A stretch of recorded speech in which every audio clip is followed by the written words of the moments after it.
speechless sebenarnya. Tadi waktu awal masuk lahan itu buahnya terlihatnya wah gitu, gede-gede banget.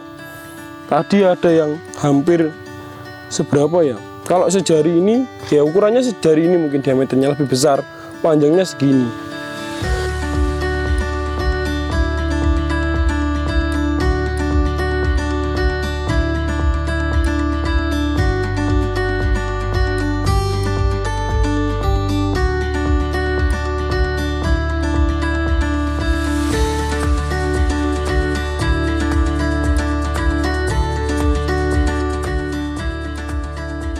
Assalamualaikum warahmatullahi wabarakatuh. Balik lagi bersama saya Nanda Aditya pada channel Halbanur Official. Kali ini kita berada di lahan budidaya Nerotafi, di mana lahan ini berada di Kecamatan Sapuran, Kabupaten Wonosobo, Jawa Tengah. Di mana di Sapuran ini termasuk dataran tinggi ya teman-teman. Jadi kalau dilihat di Google tadi sekitar 600 hingga 1200. Namun kalau dibilang 600 kayaknya ini nggak mungkin. Jadi mungkin ini di sekitar 1000-an. Jadi termasuk dataran tinggi. Nah, hal itu menunjukkan bahwa si Nerotafi ini ternyata cocok sekali ditanam di dataran yang sangat tinggi seperti ini. Kalau kita take ini, kita di jam setengah 11 siang tanggal 12 Juli 2024. Nah, kalau di Kediri jam segini pasti udah meleleh. Kalau wajah itu udah merah, kalau bisa dilihat bahwa nah ini masih, muka saya juga masih hitam, nggak terlalu kemerah-merahan, jadi nggak panas, itu nggak terlalu terasa gitu teman-teman. Bisa dilihat teman-teman bahwa ini di dataran tinggi.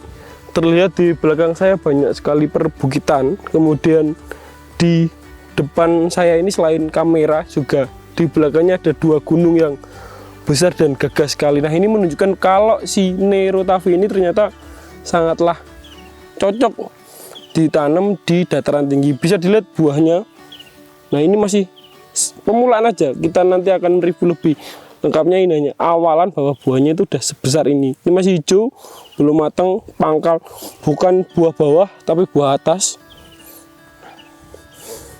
Hanya intermezzo aja, itu menunjukkan kalau ternyata memang cocok Nerotafi ini di dataran tinggi. Nah, selain itu bahwa seperti namanya Nerotafi, Nero tahan virus, ada nama, ada rupa. Bisa dilihat di seluruh pematang lahan ini bahwa Nerotafi ini tidak ada satupun tanaman yang terkena serangan Gemini atau virus kuning. Namun, nah itu ada plus, ada minus, ada kurang, ada lebih. Di beberapa bedeng atau di beberapa peta itu ada serangan layu fusarium.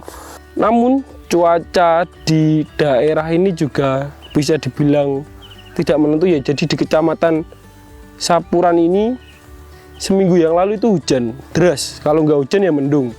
Terus ketiga hari ini itu panas terus, terik. Nah, dibanding dengan Kediri, kita sama-sama bulan Juli, kalau di Kediri itu hampir 1 bulan ini nggak ada hujan dan panasnya kenteng-kenteng, apa ya namanya, hasilnya panasnya terik sekali. Nah, hal tersebut sangatlah berbahaya bagi tanaman karena dapat memicu layu fusarium, layu bakteri, busuk batang. Nah, sebagai seorang petani, alangkah baginya bijak ketika ada serangan atau ada cuaca yang nggak menentu seperti hujan yang terlalu tinggi.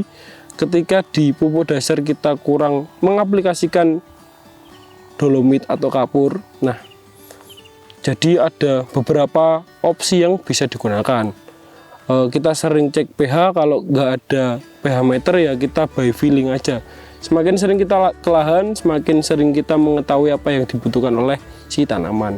Kalau nggak ada pH meter, kita bisa langsung aja aplikasikan dolomit atau aplikasi tembaga atau boron atau kalsium. Nah, jadi dimana hal-hal itu supaya mencegah terjadinya serangan layu fusarium ini. Tidak terlihat serangannya karena memang fusarium atau jamurnya muncul di dalam tanah.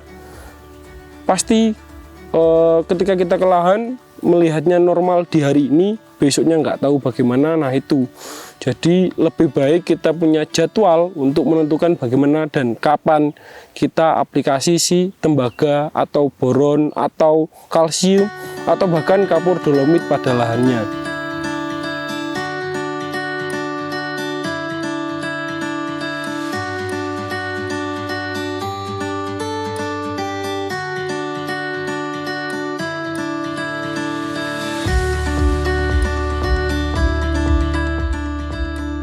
Pada lahan ini itu kalau beliau cerita, ini lahan baru, sebelumnya tanaman jagung manis kemudian diolah, dicangkul, terus kemudian dijadikan bedengan, pasang mulsa, kemudian ditanam Nerotafi ini. Nah, kalau di sini jarak tanam untuk budidaya Nero ini sangatlah lebar. Nanti bisa dilihat kalau 50 cm sampai 60 cm untuk jarak tanamnya aja. Berbanding terbalik dengan Kediri, kalau Kediri mungkin sekitar 30 hingga 40 cm saja. Kenapa kok jarak tanam ini itu sebenarnya bagus, namun layu itu tetap bisa. Jadi banyak sekali tips yang bisa digunakan untuk mencegah layu fusarium, termasuk pengaturan jarak tanam. Namun tetap ketika cuaca yang ekstrim, hujan terus menerus, maka ada batas ambang ekonominya atau batas daya tahan si tanaman akan serangan layu fusarium tersebut.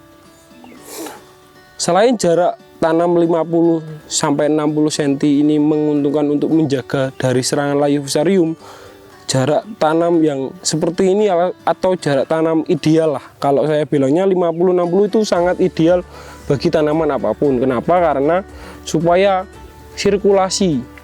Jadi bayangan aja buah selebat ini. Nah, Nero yang selebat ini kalau jarak tanamnya 30, apakah angin bisa masuk? Bisa, tapi apakah banyak? Tidak pasti. Terus apakah ada cahaya yang masuk ke dalam bawah ini? Saya pikir juga nggak akan masuk ketika jarak tanamnya yang terlalu rapat. Jadi ketika jarak tanam yang rapat tadi kemudian menimbulkan beberapa masalah, akhirnya pertumbuhannya juga tidak akan baik. Buah-buah yang jadi juga nggak akan banyak. Kalau di Kediri saya pikir buah yang ukuran sebesar ini juga jarang gitu. Tapi kalau di sini karena memang dataran yang oke, kemudian perawatan yang bagus, jarak tanam yang cukup lebar, mampu menghasilkan potensi yang ada pada Nerotafi ini. Pada daerah yang endemik virus Gemini seperti lahan yang ada di sini, nanti bisa dilihat kalau di samping lahan ini itu udah sama-sama tanaman cabai keriting, namun terkena serangan virus Gemini. Nah, ini satu areal, jadi tetanggaan, namun si Nero ini tidak ada satupun tanaman yang terkena virus Gemini. Selain tahan virus Gemini tadi, sesuai namanya lah, Nerotafi, Nero tahan virus. Selain tahan virus tadi, bisa dilihat bahwa potensi buah. Jadi apa sih panen, apa sih budidaya kalau ujung-ujungnya nggak panen gitu. Nah, Nero ini tidak mungkin ada pertanyaan seperti itu, apakah ada buahnya? Ya pasti ada.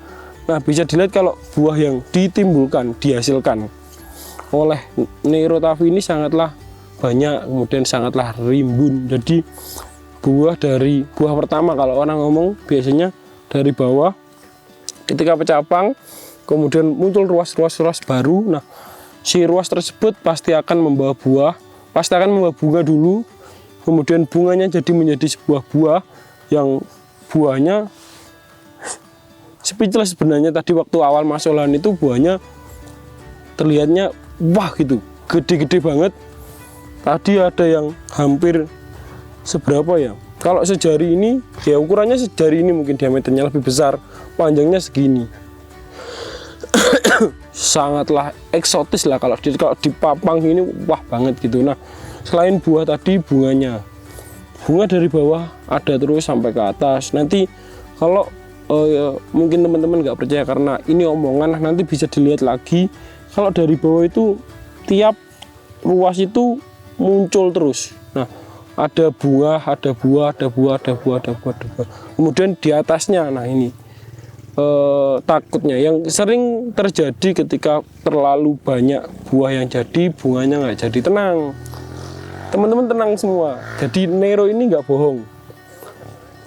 Bawah rimbun, atas masih berbunga, pupus terus tumbuh. Jadi ini nanti kalau buahnya udah besar lah, udah jadi tapi belum besar, nah pasti ini pupus baru tumbuh lagi, nanti tumbuh lagi, nanti tumbuh lagi. Nah seperti itu. Kalau di sini tuh ini masih tanaman nggak terlalu tua ya, masih muda, baru 2-3 kali petik.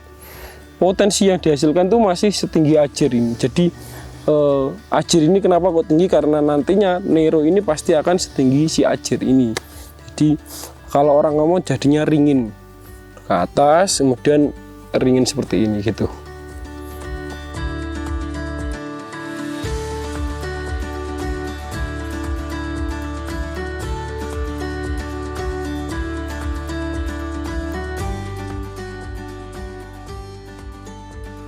Buat teman-teman semua, jangan pernah ragu, jangan pernah bimbang. Testimoni sudah ada, saya nggak perlu banyak lagi bercerita lagi, menjelaskan lagi. Kalau memang potensi yang dihasilkan ini sangatlah wah itu. Jadi buat teman-teman semua yang pengen beli benih cabai Nero Tavi ini, benih cabai keriting Nero Tavi ini, bisa kok. Linknya ada di mana aja. Jadi ada di toko-toko terdekat Anda semua, terus kemudian ada di marketplace online semua juga buat teman-teman semua. Nah, ini akhir dari video kali ini. Jadi saya Nanda, jangan lupa buat teman-teman semua untuk like, comment, subscribe, terus kemudian nyalakan loncengnya.